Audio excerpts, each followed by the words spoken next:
तो ऐसा लगता है कि ये केवल एक भद्दा मजाक किया गया है जनतंत्र के खिलाफ, देश के लोगों के साथ, दिल्ली के 2 करोड़ लोगों के साथ।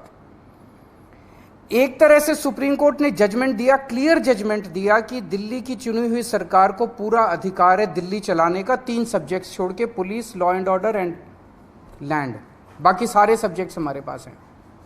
उस जजमेंट को 1 हफ्ते के अंदर ये अध्यादेश लाके अगर ये टर्न डाउन कर देते हैं तो ये आम आदमी पार्टी तो बहुत छोटी सी पार्टी है, हम तो बहुत छोटे लोग हैं।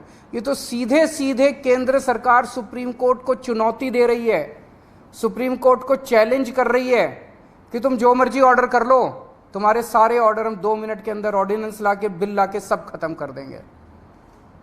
ये चैलेंज इन्होंने ये सुप्रीम कोर्ट को, सुप्रीम कोर्ट की मैजेस्टी को चैलेंज किया जा रहा है, उनकी पावर को चैलेंज किया जा रहा है कि तुम जो मर्जी ऑर्डर कर दो, हम तुम्हारे सारे ऑर्डर खत्म कर देंगे।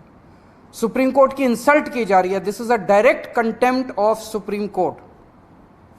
आम आदमी पार्टी को 3 बार प्रचंड बहुमत, 4 बार, 3 बार असेंबली के अंदर मिला और 1 बार एमसीडी के अंदर प्रचंड बहुमत मिला आम आदमी पार्टी को। दिल्ली के लोगों ने बार बार चीख चीख के कहा है कि हमें आम आदमी पार्टी की सरकार चाहिए, हमें आम आदमी पार्टी की सरकार चाहिए, हमें आम आदमी पार्टी पसंद है। और बार बार इन लोगों ने आम आदमी पार्टी को की सरकार को काम करने से रोका है। तो ये तो एक तरह से खुली चुनौती है कि तुम जिसको भी, हमारी पार्टी के अलावा जिसको भी चुनोगे, हम उसको काम नहीं करने देंगे। ये क्या बात हो गई? ऐसे देश कैसे चलेगा? पहले ये 2015 में नोटिफिकेशन लेके आए, उस नोटिफिकेशन के बाद ये 2021 में एक कानून लेके आए, जिस कानून से और हमारी पावर्स छीनी गई। पिछले साल झूठे केसेस में फंसा के हम अच्छे स्कूल बना रहे थे, हमारे एजुकेशन मिनिस्टर को जेल में डाल दिया ताकि स्कूल ना बन सके। हम अच्छे मोहल्ला क्लिनिक अस्पताल बना रहे थे, हमारे उसको हेल्थ मिनिस्टर को जेल में डाल दिया ताकि स्कूल अस्पताल ना बन सके। और अब ये कानून लेके आ गए। ये बेसिकली तो काम करने से रोकना चाहते हैं आम आदमी पार्टी की सरकार को, क्योंकि जैसा काम आम आदमी पार्टी की सरकार कर रही है वैसा काम करने की इनकी ना तो नीयत है और ना इनकी कैपेसिटी है वैसा काम करने की। पर मैं दिल्ली के लोगों को भी और देश के लोगों को भी कहना चाहता हूँ कि स्पीड स्लो जरूर होगी कामों की।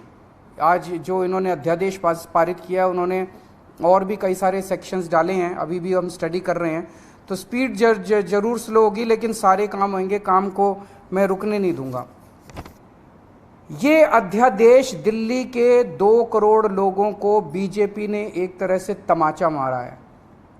बीजेपी का कहना है तुम जिस भी सरकार को चुनोगे, चुन के देख लो, हम काम नहीं करने देंगे, हम काम रोकेंगे, हम तुम्हारी सरकार को काम नहीं करने देंगे। ये तो दिल्ली के लोगों को का अधिकार है अपनी सरकार चुनने का। भाई संविधान देता है अधिकार कि आप जिस मर्जी को वोट देके चुनो।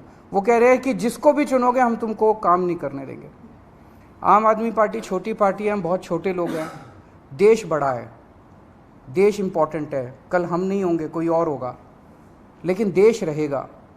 इस तरह से सरेआम जनतंत्र को कुचलना, सुप्रीम कोर्ट को वो दिखाना, ये सही नहीं है।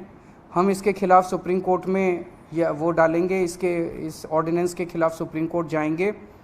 और जब से ये ऑर्डिनेंस आया, केवल दिल्ली नहीं, देश भर से मेरे पास फ़ोन आ रहे हैं। यहाँ तक कि बीजेपी के कट्टर समर्थक भी कह रहे हैं कि ये तो मोदी जी ने ठीक नहीं किया, ये तो प्रधानमंत्री जी ने ठीक नहीं किया।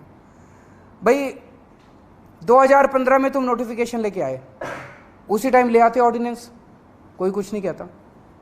8 साल के संघर्ष के बाद दिल्ली के लोगों ने संघर्ष किया, आम आदमी पार्टी की सरकार ने संघर्ष किया। संघर्ष करने के बाद सुप्रीम कोर्ट ने जब इतना साफ फैसला दे दिया, उस फैसले को तुम पलट देते हो और तुम कहते हो हम सुप्रीम कोर्ट को नहीं मानते। इसके तो ये तो पूरा देश देख रहा है और पूरा देश कह रहा है ये तो बहुत गलत काम किया इन लोगों ने।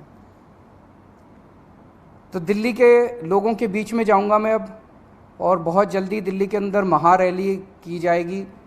और मुझे जिस तरह से रिएक्शन आ रहे हैं जनता के, मेरे को लगता है कि इस बार दिल्ली के अंदर भारतीय जनता पार्टी को जनता 7 में से 1 भी सीट नहीं देने वाली। जनता बहुत नाराज़ है इनके हथकंडों से, इनकी तानाशाही से और इनकी गुंडागर्दी से। मैं आज इस मंच के ज़रिए सभी ऑपोजिशन पार्टीज़ को अपील करना चाहता हूँ कि राज्यसभा के अंदर जब ये बिल आएगा, ऑर्डिनेंस जब बिल के रूप में पेश किया जाएगा, इसे किसी भी हालत के अंदर राज्यसभा में पारित नहीं करवाना। मैं खुद एक एक पार्टी के नेताओं से जाके मिलूंगा, उनसे समर्थन मांगूंगा कि इस बिल को अपोज करना है, ये जनतंत्र के खिलाफ है, किसी भी हालत में हमें इस बिल को पास नहीं होने देना राज्यसभा के अंदर।